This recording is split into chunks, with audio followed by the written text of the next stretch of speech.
ស្វាគមន៍និងស្ដាប់ដំរុយឆ្នោតខ្មែរប្រចាំថ្ងៃ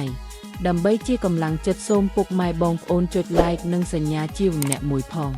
ដើម្បីទទួលបានដំរុយថ្មីប្រចាំថ្ងៃដំរុយឆ្នោតខ្មែរនៅថ្ងៃនេះគឺថ្ងៃទី26ខែវិច្ឆិកាឆ្នាំ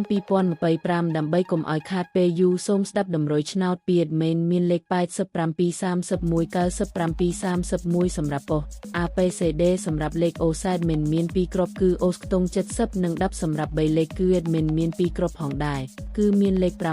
963គុណ541គុណបើសិនជាពុកម៉ែបងប្អូនស្រឡាញ់និងពេញចិត្តលេខទាំងនេះពុកម៉ែបងប្អូនអាចយកលេខទាំងនេះទៅផ្សងសំណាងបានជាចុងក្រោយសូមជូនពរពុកម៉ែបងប្អូនដែលយកលេខខាង admin ទៅផ្សងសំណាងហេងយើងទាំងអស់គ្នាជូនពរពុកម៉ែបងប្អូនជួបតែសំណាង